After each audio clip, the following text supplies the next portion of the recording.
Good morning, আসসালামু আলাইকুম বন্ধুরা, সবাই কেমন আছেন?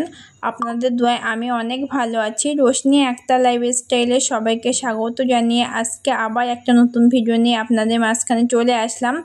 এই যে সকাল সকাল উঠে পড়েছি, উঠে না উপরের ঘরটাকে ভাবছি একটু পরিষ্কার করে নেবো।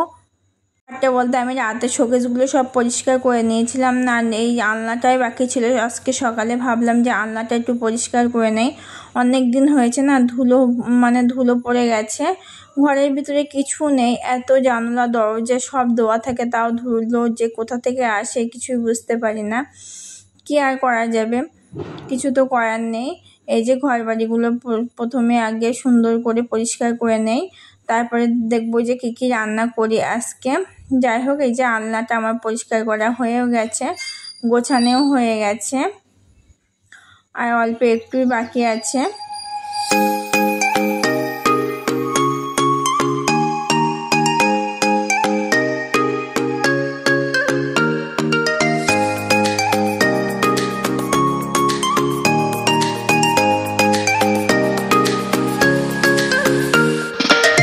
এই যে আলনাটা গোছানো হয়ে গেছে, এবার ঘরটা একটু ঝাড়ু দিয়ে নেব।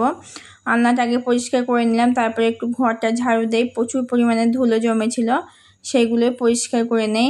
আর প্রতিদিন কিন্তু আমি খাটের নিচে, শোকেজের নিচে সব পরিষ্কার করি।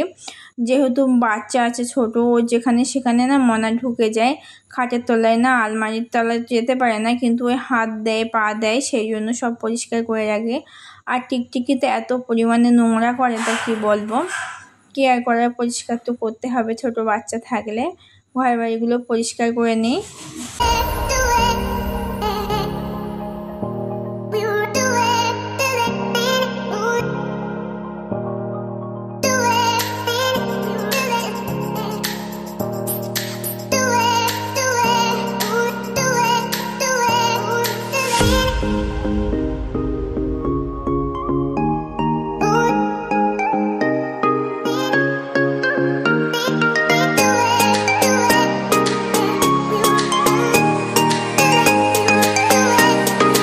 এই যে আমার ঘর বাড়িগুলো ঝাড়ু দেওয়া হয়ে গেছে, আর মনে এখন বলছে আমি একটু খেলা করব।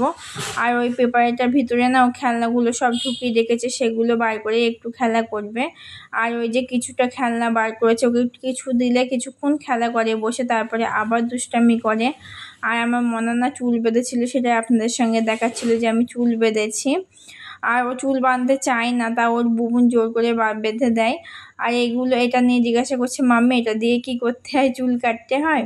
আমি বলছি হ্যাঁ, ওটা দিয়ে চুল কাটতে হয়। আর এই যে কতগুলো ওর চুড়ি আছে, সেগুলো নিয়েই খেলা করছে। আর ওটা খেলনা বেরাস।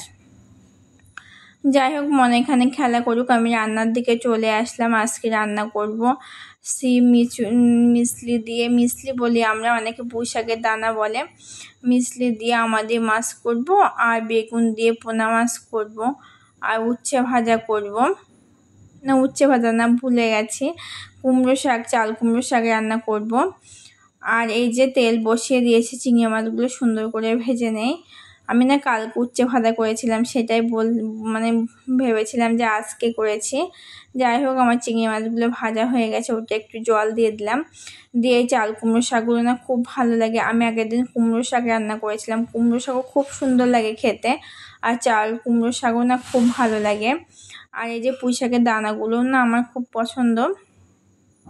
আগে কিন্তু খেতাম না, বিয়ের আগে অনেক কিছু সবজি খেতাম না, যে সবজিগুলো বিয়ের আগে খেতাম না, এখন না সেই সবজিগুলো সব থেকে প্রিয় হয়ে উঠেছে আমার কাছে। আর যে কড়াইতে একটু রসুন ফোড়ন দিয়ে দিলাম, রসুন দেওয়া হয়ে গেছে, লাল লাল করে নিয়ে তারপরে এই যে শাকগুলো দিয়ে দিলাম।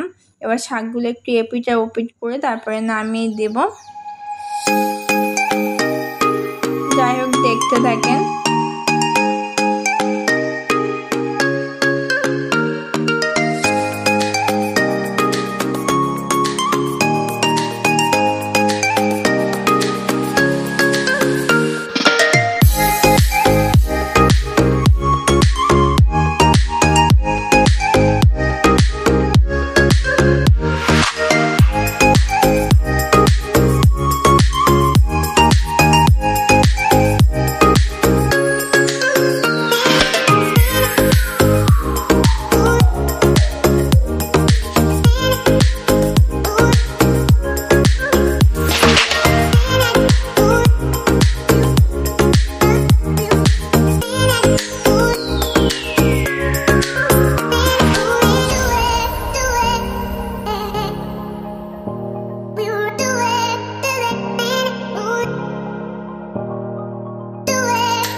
এই যে আমার মিচুলিগুলো রান্না করা হয়ে গেছে।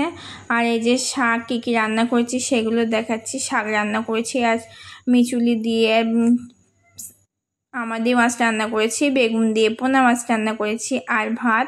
আজকে দুপুরে এটাই মেনু। ভিডিওটা এই পর্যন্তই, আর বেশি বড় করছি না। আমার ভিডিওটা আপনাদের কাছে কেমন লাগলো কমেন্টে নিশ্চয়ই জানাবেন।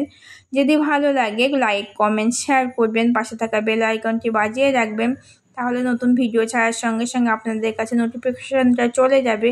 যে সকল বন্ধুরা আমার চ্যানেলে নতুন আছে তাদেরকে বলছি চ্যানেলটা সাবস্ক্রাইব করে আমার পাশে থাকবেন। আর আমার কথা কিংবা ভয়েসের মধ্যে যদি কোনো ভুল ত্রুটি হয়ে থাকে ক্ষমা দৃষ্টিতে দেখবেন। এই যে আমি সবার জন্য ভাতগুলো বেড়ে নিচ্ছি, তাই কেননা প্রচুর গরম, এখন তো ঠান্ডার আবহাওয়ায় পড়িনি, সেই জন্য একটু পাখার তলায় দিলে ঠান্ডা হয়ে যাবে। এখনও কেউ আসেনি খেতে, সবাই খেতে আসবে। আমি প্রথমে ভাতগুলো ঠান্ডা করার জন্য দিলাম, যে একটু ঠান্ডা হোক, তারপরে সবাই এসে খেলে খুব ভালো লাগবে।